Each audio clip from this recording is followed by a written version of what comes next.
Hey survivors and thrivers.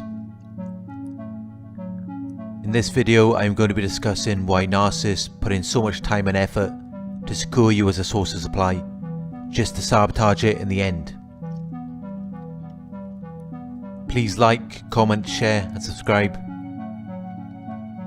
If you would like to donate, my PayPal link is in the video description. If you are interested in one-on-one coaching, you can email me at narcsurvivorcoaching@gmail.com.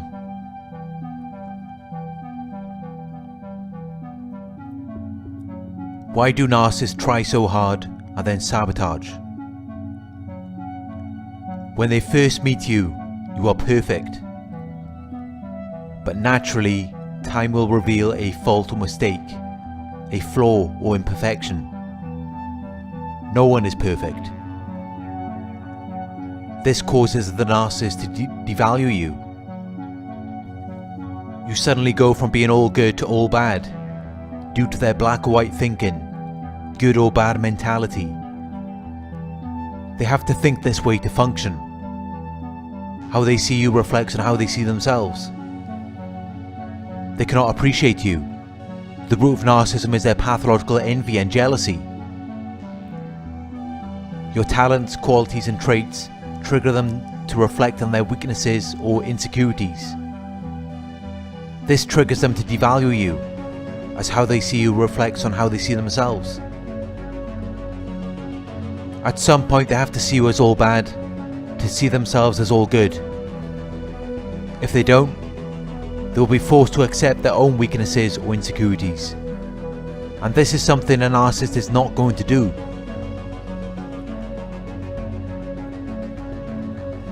You are seen as this perfect, amazing person when they first meet you, but no one can sustain perfection over a long period of time. Which means that no one can satisfy or fulfill the narcissist. They are like a bucket with a leak. No matter how much you put into them, it will always leak out.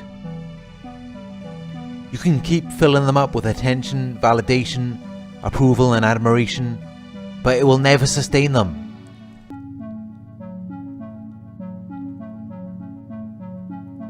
The narcissist doesn't self-reflect or look within themselves. They project their shoes onto you. In their minds, it's not that they cannot be satisfied or fulfilled. You cannot do enough for them. The problem is, nothing is enough for them. Which is why they can never sustain a relationship.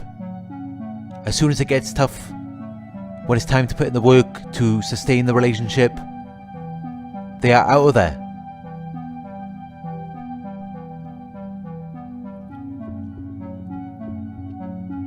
Because they were never in it to make it work. They were never in it to give anything to you. They are self-absorbed and lack empathy. They only care about their own needs. They see you as an object or as an extension of them. In their minds you exist to serve them. But no amount of serving them will ever satisfy or fulfill them, because they have a void which cannot be filled. But because the narcissist doesn't self-reflect, they can only project onto you. Anything to avoid facing the truth, that they are not perfect. They make mistakes. They have weaknesses or insecurities. And that is what they are running from. The truth. That maybe they are not as great as they think they might be. On the surface they act arrogant and entitled, as though you are not good enough for them. But this is actually a front. Deep down they believe that they are not worthy or deserving of you. The game is to make you believe that you are not good enough for them. If they can get you to believe it, it makes it more believable for them. This is why they target your self-worth and self-esteem. They use manipulation tactics to confuse you and make you doubt your reality. It helps to maintain their false image of superiority.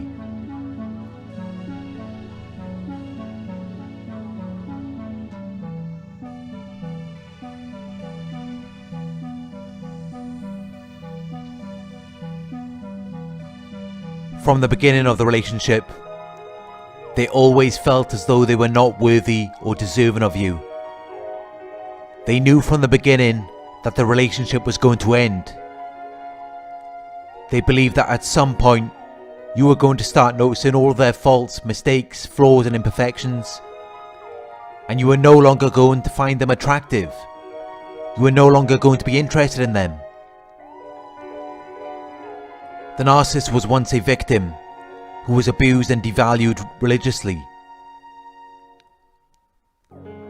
Every fault or mistake that they made was met with rage, most likely by their narcissistic parent. Every flaw or imperfection was exaggerated until they felt that they were the most undesirable people in the world.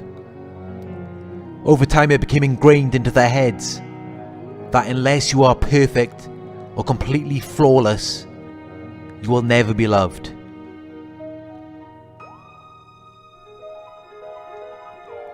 You will never be appreciated. You will never be good enough. This was taught to them from a young age. The narcissistic parent's voice became the inner critic or inner dialogue in their minds. It took over their thought process and then became a part of their core belief system. This is all they really know. In their minds, everything has to be perfect, which leads to their mentality of nothing ever being good enough, because they could never be good enough. So now that's how they see you. It was taught to them as children. Now they are trying to project this inner critic or inner dialogue onto other people, especially those who trigger them into reflecting on that voice in their heads. Because of this, they never felt worthy or deserving of you. They never felt as though they were good enough for you. They believed that at some point you were going to discover a fault, mistake, flaw or imperfection and no longer be attracted to them.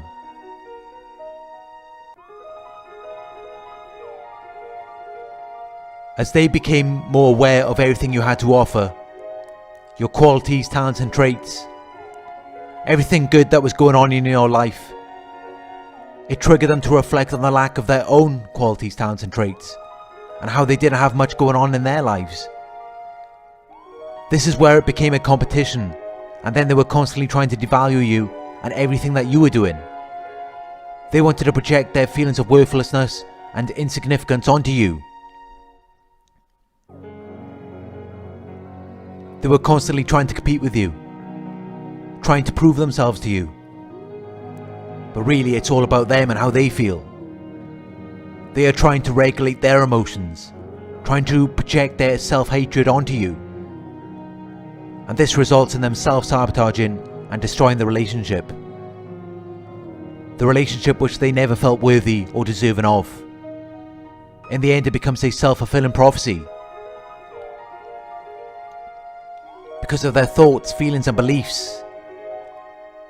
The belief that they are not worthy or deserving of you. This is where their out of control, attention-seeker behaviour comes from. It's an attempt to prove to you and to themselves that they are worthy or deserving of you, when secretly they believe the opposite to be true. It's like a split personality. The real part of them believes that they are not worthy or deserving, so they created this false self who is not only worthy and deserving, but no one is worthy or deserving of them. There is a constant fight between the real part of them, who is worthless and insignificant, and the false self who is too good for anyone. And this is what separates them from the rest of us, who are still grounded in reality.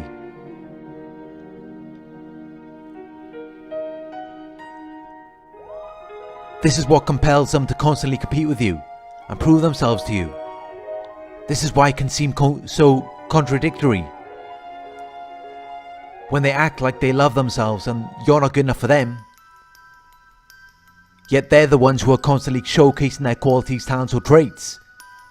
They have to showcase and exaggerate everything that they are doing and inflate the importance or significance of it, while devaluing or minimizing everything that you are doing. That's the only way that they can compete. And it's this obsessive need to fight the inner critic or inner dialogue in their minds which compels them into engaging in these types of behaviours.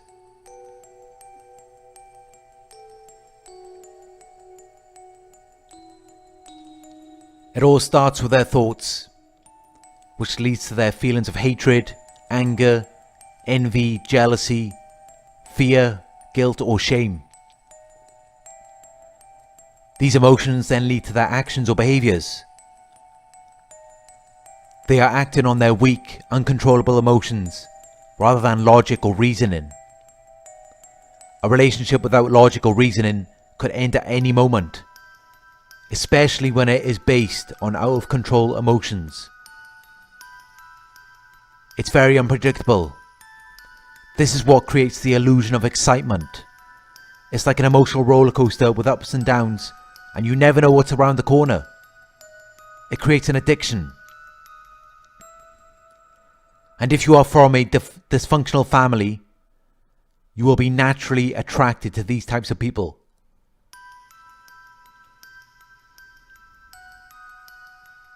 It isn't until you take some time to reflect, heal your childhood traumas and practice self-love that you really start to understand what you were dealing with. It isn't until you get off the ride that you realise just how crazy the narcissist was. You have to leave the environment and observe it from an outsider's point of view. Then it makes a lot more sense. Detach your emotions and see it from a logical perspective. You will start to see that they are like children, constantly trying to get your attention, trying to get you to validate them, trying to be the best in a world where there is always someone better. And this all comes from childhood neglect, not being validated when they were children, not feeling as though they were good enough, constantly competing for their parents' attention. If you take a step back and really look at them, look at their behaviours, look at what they are trying to achieve, you will see that they really haven't changed since then.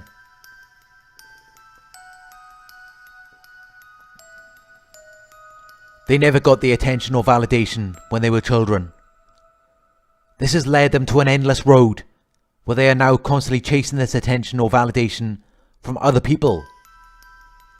They are self-absorbed and lack empathy, unable to consider anyone else, unable to attend to or validate another person. They may have had relationships in the past, but those relationships revolved around serving them. It was all about what the other person could do for them or give to them. So they never learned how to attend to another person's needs or how to validate them.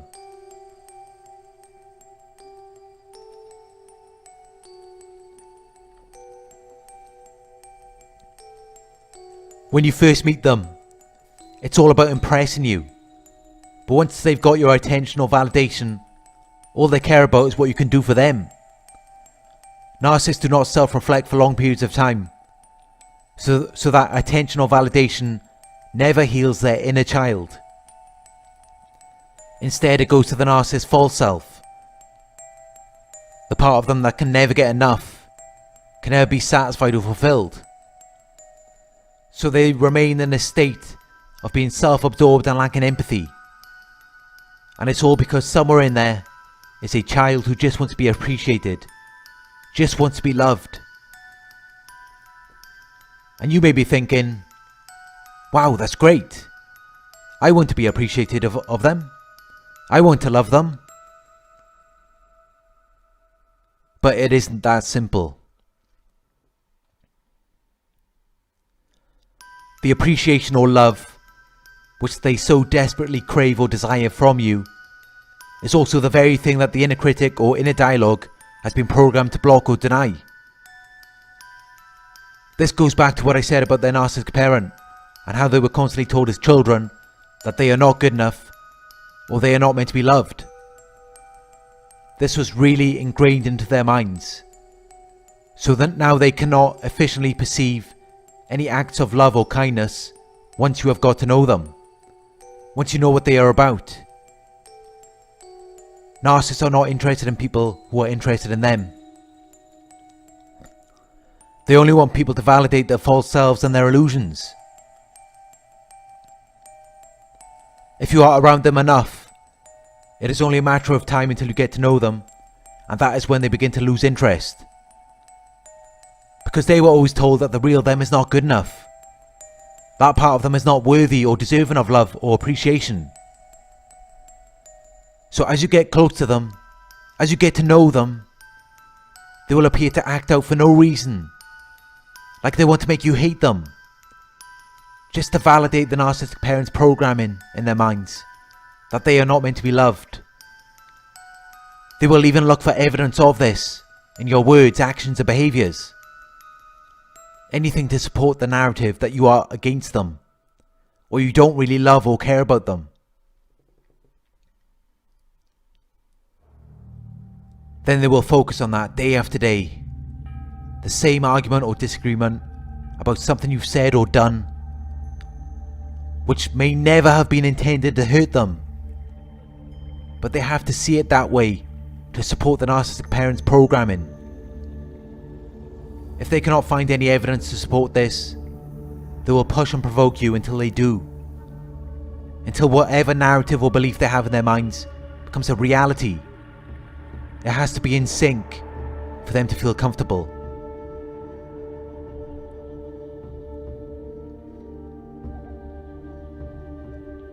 I could go deeper into this, but I think this is enough. I hope this video has helped you to understand why narcissists try so hard and then sabotage the relationship. Thank you for watching. Please like, comment, share and subscribe, and I'll talk to you soon.